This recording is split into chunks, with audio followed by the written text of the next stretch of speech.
Good morning students. Last class में हमने demand chapter start किया था और उसमें देखा था कि डिमांड, व्हाट इज़ डिमांड, इसके बारे में देखा और फिर ये देखा कि डिमांड करो कैसे हम ड्रा करते हैं। फिर हमने उसमें जो कंज्यूमर होता है, इंडिविजुअल कंज्यूमर के डिमांड करो को ड्रा करना देखा, किस तरह हम डिमांड करो ड्रा करते हैं। देखिए अब हम स्टार्ट करते हैं मार्केट डिमांड करो। हमने लास्ट क्लास में इंडिविजुअल डिमांड करो के बारे में देखा, अब हम देखेंगे मार्केट डिमांड करो। मार्केट डिमांड शेड्यूल भी हमने देखा था। मार्केट डिमांड के शेड्यूल यह था कि जो कंज्यूमर है मार्केट में जाते हैं किसी गुड्स को परचेज करने, तो सभी कंज्यूमर द्वारा परचेज की गई गुड्स टोटल करते हैं, वही क्या होती है, मार्केट की डिमांड होती है। जैसे हमने चॉकलेट का एग्जांपल लिया, डेयरी मिल्क। आप कोई पर्सन ए है गया, उसने 5 चॉकलेट परचेज की, कोई पर्सन बी गया उसने 10 चॉकलेट परचेज की, कोई पर्सन सी गया उसने भी 10 चॉकलेट परचेज की। तो तीनों जो पर्सन है 10 चॉकलेट प्लस 5 चॉकलेट, 10 + 10 + 5 हो गया कितना, 25 चॉकलेट। 25 क्या हो गई, मार्केट डिमांड हो गई। बट वो पर्सन ए की चॉकलेट की डिमांड कितनी थी, 5। पर्सन बी की चॉकलेट की डिमांड कितनी थी, 10। पर्सन सी के चॉकलेट की डिमांड थी 10। बट मार्केट डिमांड निकालने के लिए क्या है, सभी डिमांड्स को, सभी कंज्यूमर की डिमांड को जोड़ देते हैं। वैसे ही डिमांड करो जब ड्रा करते हैं, जितने भी डिमांड करो हैं वो सभी डिमांड करो को जोड़ते हैं तो मार्केट डिमांड करो हमको मिल जाता है। अभी हमने कल देखा था कंज्यूमर ए का डिमांड करो, एक सिंपल कंज्यूमर है, इंडिविजुअल कंज्यूमर, उसको कैसे हम डिमांड करो ड्रा करते हैं, उसको हमने देखा था डिमांड करो का स्लोप निगेटिव होता है। इसी तरह दूसरा एक कंज्यूमर है, उसका भी डिमांड करो ड्रा किया गया है, दोनों का डिमांड करो है। हमने जो डिमांड शेड्यूल देखा उसमें देखा था कि जितने भी कंज्यूमर है सभी के किसी एक गुड से रिलेटेड डिमांड है, टोटल करते हैं तो हमको मार्केट डिमांड मिलती है। वैसे जितने भी डिमांड करो हैं सब टोटल करेंगे तो क्या मिलेगा हमको, मार्केट डिमांड करो मिलेगा। मार्केट डिमांड करो का स्लोप भी इसी तरह है, यह भी इन्वर्स रिलेशनशिप दिखाता है। प्राइस और क्वांटिटी डिमांडेड में इन्वर्स रिलेशनशिप है। प्राइस इंक्रीज होगा तो क्वांटिटी डिमांडेड जो होगी वो डिक्रीज होगी। प्राइस डिक्रीज होगा तो क्वांटिटी डिमांडेड क्या होगी, इंक्रीज होगी। यह प्राइस और क्वांटिटी, किसी गुड्स का प्राइस और उसकी डिमांड की गई क्वांटिटी में इन्वर्स रिलेशनशिप, अपोजिट रिलेशनशिप होता है। एक इंक्रीज होता है दूसरा डिक्रीज होता है। तो इस तरह हम देखेंगे। देखिए सबको क्या है, जो कंज्यूमर ए हमने डिमांड शेड्यूल देखा था, मार्केट डिमांड शेड्यूल, उसी को हम डिमांड कर के रूप में ड्रा किए हैं। एक ने 1 डिमांड 4 रुपीज़ जब पर यूनिट है तो कंज्यूमर ए ने 1 यूनिट परचेज की, कंज्यूमर बी ने 2 यूनिट परचेज, टोटल कितनी हो गई, 3 यूनिट। इस तरह ए और बी दोनों को मिलाकर 5 यूनिट है, 7 यूनिट है, 9 यूनिट है। डिमांड करो हमने ड्रा किया। इस तरह सिंपल सेम है, जैसे इंडिविजुअल डिमांड करो है वैसे ही ये मार्केट डिमांड करो है। डिफरेंस एक बहुत बड़ा यह हो जाता है कि सभी डिमांड करो जो होते हैं वो पर इंडिविजुअल होते हैं। जब सभी इंडिविजुअल डिमांड करो किसी गुड्स का है उसको ऐड करते हैं तो हमको जो डिमांड करो मिलता है उसको मार्केट डिमांड करो बोलते हैं। ये स्लोप आप डिमांड करो। डिमांड करो normally slopes downwards indicating negative और inverse relationship between price and quantity. यह पहले भी हमने देखा, ये नेगेटिव स्लोप होता है, यह दिखाता है कि प्राइस और क्वांटिटी में इनवर्स रिलेशनशिप। हमने देखा था जब प्राइस क्या होगा, डाउन होगा, तो जो क्वांटिटी डिमांडेड है वह इंक्रीज होगी। और इसके अपोजिट भी हमने देखा था कि जब प्राइस इंक्रीज होगी तो क्वांटिटी डिमांडेड क्या होगी, डिक्रीज हो जाएगी। अपोजिट रिलेशन सब में होता है इनमें। तो यही क्या है, स्लोप हम देखेंगे। इसमें देखेंगे स्लोप के लिए यह है minus delta P divided by delta Q. इसको फार्मूला में हम ऐसे देख सकते हैं। डेल्टा पी क्या है, चेंज इन प्राइस। यह जो साइन होता है डेल्टा, यह किसका होता है, चेंज का होता है, बदलाव को बताता है डेल्टा। तो यह जब डेल्टा पी लिखे हैं मीनिंग क्या है, प्राइस में change, divided by delta Q meaning क्या है, क्वांटिटी में चेंज। इसके साथ माइनस साइन लगने का मीनिंग क्या है, इनवर्स रिलेशनशिप है प्राइस और क्वांटिटी में। प्राइस इंक्रीज होगा तो क्वांटिटी डिक्रीज होगी। किसी गुड्स का प्राइस डिक्रीज होगा तो क्वांटिटी इंक्रीज होगी। माइनस लगने का मीनिंग यही है कि इनवर्स रिलेशनशिप है। तो यह क्या है, स्लोप बताता है। इसे हम यहाँ देख सकते हैं, slope of demand curve minus delta P divided by delta Q. Delta P की वैल्यू क्या है, प्राइस में चेंज है ए बी, तो यह हो गया ए बी। फिर क्वांटिटी में चेंज किया है B C divided B C. इस तरह हम कैलकुलेट कर सकते हैं स्लोप, इसका देख सकते हैं स्लोप ऑफ डिमांड कर्व। यह क्लियर है सभी को, क्लियर होना चाहिए कि डेल्टा क्या है, चेंज को दिखाता है, बदलाव को दिखाता है डेल्टा। तो डेल्टा पी यानी प्राइस में change divided by delta Q means quantity में चेंज। तो यह स्लोप है इसका, delta P minus delta P divided by delta Q, यह इनवर्स रिलेशनशिप दिखाता है।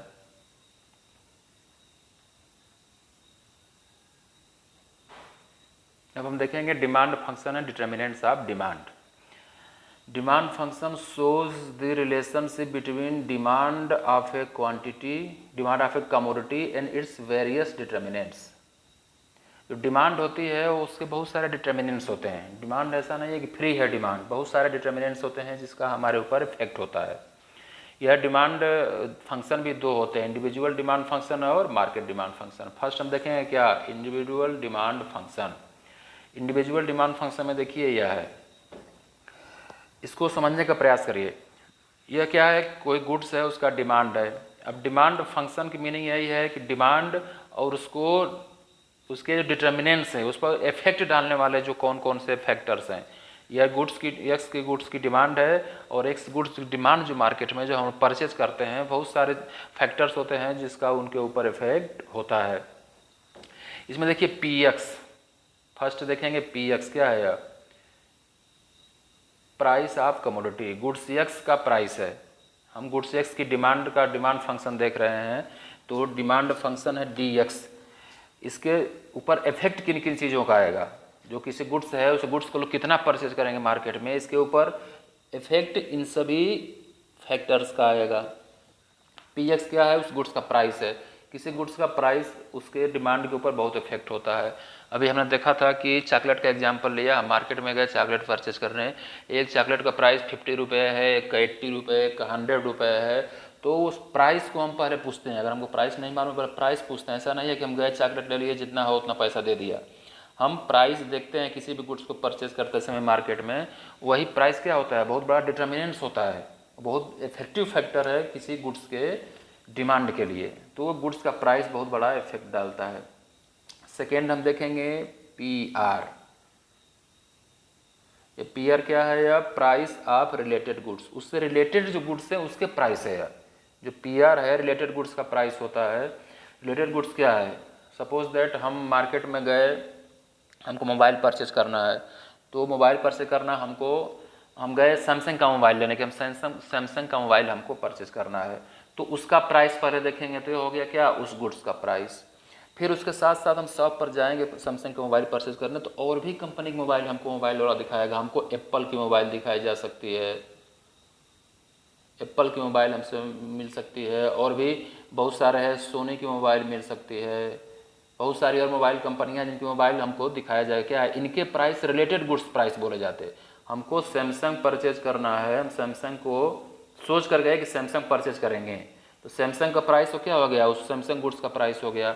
उससे रिलेटेड गुड्स कौन सी है, एप्पल कंपनी का मोबाइल है, सोनी कंपनी का मोबाइल है, वीवो कंपनी का मोबाइल है, एमआई कंपनी का मोबाइल है, बहुत सारी कंपनी मोबाइल क्या रिलेटेड गुड्स है, उनका प्राइस भी इस सैमसंग मोबाइल एग्जांपल अगर एक्स की जगह सैमसंग को लेते हैं, तो सैमसंग की डिमांड के ऊपर या और जो कंपनियों का मोबाइल है उनका भी इफेक्ट आएगा। तो क्या होता है, रिलेटेड गुड्स का प्राइस। नेक्स्ट चलिए वाई। वाई क्या होती है, कंज्यूमर्स इनकम। यह भी एक डिटर्मिनेंट्स है। वाई हमारी इनकम होती है, हमारी जितना इनकम है उसी के अनुसार हम परचेज करते हैं।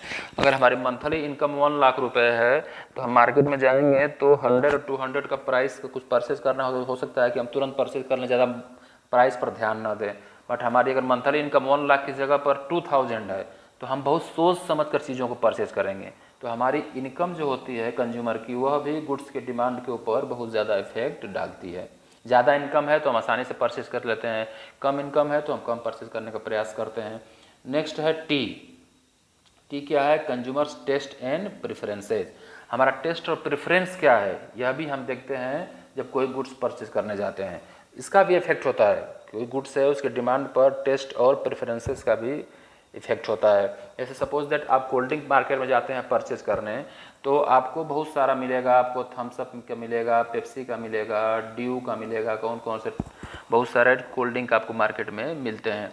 अब हमारा टेस्ट क्या है, हमारी प्रेफरेंस क्या है, हम इस पर ध्यान देते हैं। कोई किसी को ड्यू पसंद है, टेस्ट पसंद है, किसी को पेप्सी का पसंद है, किसी को थम्स अप का पसंद है, कोई ग्लास के बोतल वाला कोल्ड ड्रिंक पसंद करता है, कोई कैन में आता है उस कोल्ड ड्रिंक को पसंद करता है, कोई लोग 2 लीटर का बोतल परचेज करते हैं, ग्लास में उसको पीते हैं। तो क्या है, टेस्ट जो है किसी गुड्स के ऊपर कंज्यूमर जो परचेज करता है वो किस तरह का गुड टेस्ट प्रिफर करता है, वो टेस्ट भी किसी गुड्स के डिमांड पर बहुत ज़्यादा इफेक्ट डालता है। नेक्स्ट है ई, कंज्यूमर एक्सपेक्टेशन। कंज्यूमर का उस गुड्स से एक्सपेक्टेशन क्या है, हमको कितने दिन यूज करना है, हमको क्या फैसिलिटी चाहिए, ये सब क्या होता है, एक्सपेक्टेशन होते हैं। तो एक्सपेक्टेशंस यह इतने हैं जो किसी भी डिमांड को, इंडिविजुअल डिमांड होती है उसके ऊपर इसका ये डिटर्मिनेंट्स हैं। इसको अलग से भी नोट कर सकते हैं, गुड्स का प्राइस हम अलग से नोट कर सकते हैं कि इंडिविजुअल डिमांड फंक्शन जो होता है क्या है, वह individual demand function shows how demand for a commodity and individual consumer in the market related to various determinants. तो यह डिमांड फंक्शन है किसी गुड्स की डिमांड और उसको इफेक्ट डालने वाले फैक्टर्स के बीच रिलेशन है। तो यह जो डिटर्मिनेंट्स है इनका बहुत ज़्यादा सभी का इफेक्ट पड़ता है किसके ऊपर, किसी गुड्स के डिमांड के ऊपर। ये हो गया इंडिविजुअल डिमांड फंक्शन। यह सिंपल है, जब आप अपने को कंज्यूमर के रूप में रखिए, आप मार्केट में जाते हैं परचेजिंग करने तो ये बहुत सारी चीज़ें देखते हैं आप, या कोई भी गुड्स परचेज करना, आप शर्ट परचेज करने गए, मोबाइल परचेज करने गए, नोटबुक भी परचेज करने जाते हैं अगर आप, तो बहुत सारे नोटबुक देखते हैं, कोई 200 पेज की है, 250 पेज की है, कोई 100 पेज की है, किसका क्वालिटी क्या है उस गुड्स का, और भी कई नोटबुक अलग अलग कंपनियों का लेके देखते हैं कि किसका पेज कैसा है, उसका प्राइस कैसा है, ये सब क्या है, ये सब डिटर्मिनेंट्स होते हैं किसी भी गुड्स का। ऐसे नोटबुक का हम लेते हैं तो नोटबुक का प्राइस देखेंगे, पेज देखेंगे, पेज की क्वालिटी क्या है, ब्लैंक पेज है या लाइनिंग पेज है, किस कंपनी का है, बहुत सारी चीज़ें हैं जो आप देखते हैं तब किसी नोटबुक को परचेज करते हैं। तो ये सभी क्या होते हैं, डिटर्मिनेंट्स होते हैं, और उनका इफेक्ट होता है उस नोटबुक के डिमांड के ऊपर। तो ये हो गए individual demand function. Next, market demand function. Market demand function क्या है, हमने देखा था जो भी इंडिविजुअल का है सभी इंडिविजुअल को ऐड करते हैं किसी गुड्स के लिए तो हमको मार्केट की चीज़ें मिल जाती हैं, वो मार्केट शेड्यूल हो, मार्केट डिमांड कर्व हो या मार्केट डिमांड फंक्शन है। जिसमें मार्केट डिमांड फंक्शन में देखेंगे आप तो यहाँ तक जो है सेम है, इसमें 2 इंक्लूड हो गए स्पेशल। एन क्या है, population, size, number of buyers. Population कितनी है किसी कंट्री की, पॉपुलेशन ज़्यादा है तो ज़्यादा डिमांड होगी, पॉपुलेशन कम है तो कम डिमांड होगी। किसी छोटे कंट्री में हो, सपोज दैट इंडिया है और श्रीलंका है, तो इंडिया में अगर हम देखेंगे तो हम एग्जाम्पल मोबाइल का ही लेते हैं, तो इंडिया की पॉपुलेशन इतनी ज़्यादा है तो ज़्यादा मोबाइल की डिमांड होगी, बट श्रीलंका में देखेंगे वहाँ पॉपुलेशन क्या है, कम है तो वहाँ कम मोबाइल की डिमांड होगी। इसी तरह डिस्ट्रीब्यूशन ऑफ इनकम, जब मार्केट डिमांड देखते हैं तो ये डिस्ट्रीब्यूशन ऑफ इनकम जुड़ता है। कुछ ही लोगों के पास पूरी ज़्यादा इनकम है या मैक्सिमम लोगों के पास इनकम है, ये गवर्नमेंट का एम भी होता है कि इनकम डिस्ट्रीब्यूशन को सही रखे, सबके पास इनकम हो। अगर कुछ ही इंडस्ट्रियलिस्ट हैं जिनके पास इनकम बहुत ज़्यादा एक जगह कंसंट्रेट है और बहुत सारे लोगों के पास इनकम नहीं है तो भी वो परचेजिंग नहीं कर सकते हैं। तो यह मार्केट डिमांड फंक्शन है जो वह डिमांड इंडिविजुअल डिमांड फंक्शन की तरह है, बस सभी इंडिविजुअल डिमांड फंक्शन को ऐड करते हैं तो हमको मार्केट डिमांड फंक्शन मिलता है। कोई भी गुड्स परचेज करने जाएंगे तो बहुत सारे डिटर्मिनेंट्स होते हैं जिसका उनके ऊपर इफेक्ट होता है। देखिए गुड्स को भी अलग अलग क्राइटेरिया कई तरह से हम डिफरेंट तरीके से अलग करके देखते हैं, जैसे एक सब्स्टिट्यूट गुड्स और कॉम्प्लीमेंट्री गुड्स। हमने भी देखा था रिलेटेड गुड्स, जो मार्केट डिमांड फंक्शन देखा उसमें देखा रिलेटेड गुड्स के प्राइस का भी इफेक्ट होता है किसी गुड्स के डिमांड के ऊपर। तो अब देखेंगे सब्स्टिट्यूट गुड्स और कॉम्प्लीमेंट्री गुड्स में क्या डिफरेंस है। Substitutes goods are those goods which can be interchanged for use. ऐसी गुड्स जो एक दूसरे की जगह पर यूज की जा सकती हैं, चेंज की जा सकती हैं। सपोज देखिए टी एंड कॉफ़ी, चाय और कॉफ़ी को एक दूसरे की जगह पर हम यूज कर सकते हैं। अब इसको देखिए, when price of substitute goods increase, suppose that T का प्राइस क्या हो गया, इंक्रीज हो गया, demand for A given good rise अगर टी का प्राइस इंक्रीज हो गया तो किसकी डिमांड बढ़ जाएगी? कॉफ़ी की बढ़ जाएगी, क्योंकि डिमांड टी की जगह पर हम कॉफ़ी को क्या कर सकते हैं? इंटरचेंज कर सकते हैं, सब्स्टिट्यूट कर सकते हैं। कॉफ़ी की जगह पर हम टी को भी सब्स्टिट्यूट कर सकते हैं। इसको फिर देखिए एक बार, कॉफ़ी है, कॉफ़ी का प्राइस क्या हो गया? इंक्रीज हो गया, सब्स्टिट्यूट गुड्स है कॉफ़ी और टी। ये कॉफ़ी या कॉफ़ी का प्राइस क्या हो गया? इंक्रीज हो गया। तो कॉफ़ी की जगह पर हम टी का क्या कर सकते हैं? यूज कर सकते हैं। या कॉफ़ी का प्राइस इंक्रीज हो गया, कोई कॉफ़ी पी रहा है तो क्या करेगा? कॉफ़ी को कम परचेज करेगा, उसे जब क्या करेगा? टी को ज़्यादा परचेज करने लगेगा। तो ये क्या होता है? प्राइस एक सब्स्टिट्यूट गुड्स की इंक्रीज होती है तो दूसरे कोई एक गुड्स की प्राइस इंक्रीज होती है तो उसका सब्स्टिट्यूट गुड्स का डिमांड क्या होता है? इंक्रीज हो जाता है। इसको ध्यान से देखना पड़ेगा। इसी तरह पेप्सी कोक है या बाल पेन है और इंक पेन है, किसी एक तरह के पेन की प्राइस बढ़ गई तो हम दूसरे तरह की पेन परचेज कर लेते हैं। तो सब्स्टिट्यूट गुड्स में एक गुड्स का प्राइस इंक्रीज होता है तो सब्स्टिट्यूट गुड्स की डिमांड क्या हो जाएगी? इंक्रीज हो जाएगी। एक गुड्स का प्राइस डिक्रीज होगा तो सब्स्टिट्यूट गुड्स का प्राइस क्या होगा? और डिमांड क्या होगी? उसकी डिक्रीज हो जाएगी। अभी देखिए कैसे, कॉफ़ी का देखा प्राइस, कॉफ़ी का सपोज दैट प्राइस क्या हो गया? बहुत डिक्रीज हो गया। प्राइस क्या डिक्रीज? क्या करेंगे हम? कॉफ़ी बढ़िया है तो हम टी को छोड़कर इसकी डिमांड और ज़्यादा करेंगे, टी को क्या करेंगे? हम कम डिमांड करेंगे। तो ये रिलेशन एक ही दिशा में होता है, प्राइस और डिमांड का सब्स्टिट्यूट गुड्स में। दूसरा है complementary goods. Complementary goods are those goods which complete the demand of each other. इसमें देखिए पेन एंड इंक, पेन है और पेन सपोज दैट रिफिल ले लेते हैं। पेन कोई भी हम परचेज करते हैं 5 रुपीज़ 10 रुपीज़, उसमें रिफिल लगी होती है। तो रिफिल और पेन जो ऊपर का पार्ट होता है पेन, इन दोनों क्या बोलते हैं? Complementary goods. एक दूसरे के साथ ही यूज होती हैं, अलग अलग यूज नहीं कर सकते हैं।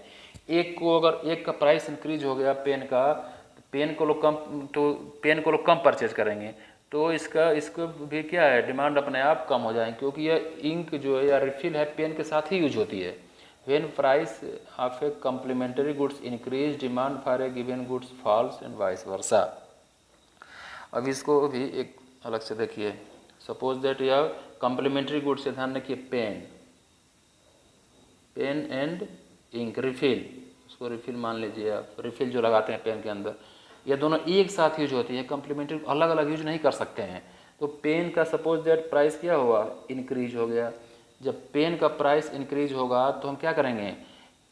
हम क्या करेंगे? जब पेन का प्राइस इंक्रीज होगा तो जो कंपनियां पेन बनाती हैं वो जिस पेन का प्राइस इंक्रीज होगा उसके लिए रिफिल की डिमांड क्या कर देंगे वो? क्योंकि पेन का प्राइस इंक्रीज हो गया तो लोग इसको कम परचेज करेंगे। इसको जब कम परचेज करेंगे तो इसकी डिमांड भी क्या हो जाएगी? अपने आप कम हो जाएगी। उसी तरह कार एंड पेट्रोल है, पेट्रोल का प्राइस इंक्रीज हुआ तो लोग पेट्रोल कम परचेज कर पाएंगे तो कार भी कम परचेज करेंगे, क्योंकि दोनों एक साथ यूज होती है। कम्प्लीमेंट्री गुड्स अलग अलग यूज नहीं कर सकते हैं, दोनों दूसरे से बहुत रिलेटेड होती हैं। यह डिफरेंस है सब्स्टिट्यूट गुड्स और कम्प्लीमेंट्री गुड्स में। Next, normal goods and inferior goods. Normal goods are those in case of which this is a positive relationship between income and quantity demanded. Income and quantity demanded में क्या है? Positive relationship होता है। Other things remaining constant, quantity demanded increase in response of increase in consumer income and vice versa. Simple goods जो होती है ऐसी होती है कि अगर इनकम इंक्रीज हुई तो हम उस गुड्स को ज़्यादा परचेज करेंगे। यह सिंपल है, सिंपल साइकोलॉजी है हमारी कि कोई गुड्स है, हमारी इनकम इंक्रीज हो गई तो हम किसी गुड्स को क्या ज़्यादा परचेज कर रहे हैं तो क्या उस नॉर्मल गुड्स मानी जाती है। उसमें लॉ ऑफ डिमांड क्या होता है? लॉ ऑफ डिमांड फॉलो होता है नॉर्मल गुड्स में। हमारी जब पास ज़्यादा इनकम होगी तो हम ज़्यादा गुड्स परचेज करेंगे। जिन गुड्स को हम इनकम बढ़ने पर ज़्यादा परचेज करते हैं क्या होती है? नॉर्मल गुड्स होती है। और कुछ गुड्स ऐसी भी होती है कि inferior goods are those in case of which there is negative relationship between income and quantity demanded. Other things remaining constant, quantity demanded decrease in response of increase in consumers income and vice versa. कुछ goods ऐसे भी होते हैं कि हमारी income increase होने के बाद कुछ गुड्स की डिमांड क्या करते हैं? कम कर देते हैं। वो क्या होती है? Inferior goods. इन्फीरियर गुड्स को अगर हम हिंदी में बोलना चाहें तो घटिया वस्तु इन्फीरियर गुड्स होती हैं। हमारी इनकम इंक्रीज हुई तो क्या करेंगे? हम उसको कम परचेज करते हैं। लॉ ऑफ डिमांड इसमें फॉलो नहीं होता है। कुछ ऐसे ग्रेन्स होते हैं कुछ खाने के लिए, कुछ ऐसी सस्ती वस्तुएं होती हैं कि हमारी इनकम 20,000 पर मंथ है, अचानक हमारी इनकम इंक्रीज हो क्या हो गया 1 लाख पर मंथ हो गए, तो हम क्या करेंगे, सिंपल गुड्स को, बहुत सारी चीज़ों को लोग परचेज करना छोड़ देते हैं। प्राइस इनकम इंक्रीज हुई तो उस कुछ गुड्स की डिमांड ज़्यादा होनी चाहिए, हमारे पास इनकम ज़्यादा हो गई, लेकिन क्या करते हैं लोग, बहुत सारी चीज़ों को परचेज करना है छोड़ देते हैं, तो इन्फीरियर गुड्स होती है, इसको खराब वस्तुएं, घटिया वस्तु कहा जाता है। नॉर्मल गुड्स ऐसी सिंपल गुड्स है कि जब हमारी इनकम इंक्रीज होगी तो हम उस गुड्स को ज़्यादा परचेज करेंगे, जब हमारी इनकम डिक्रीज होगी तो हम उस गुड्स को कम परचेज करेंगे।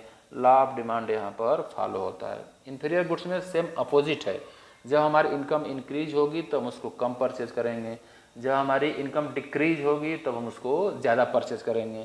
तो उनको इसीलिए ऐसी खराब वस्तुएं, घटिया वस्तु बोली जाती हैं कि जिनको हम परचेज तभी करते हैं बहुत ज़्यादा जब इनकम हमारी कम, इनकम बढ़ेगी तो हम उनका यूज करना है छोड़ देते हैं, वैसे इन्फीरियर गुड्स होती है।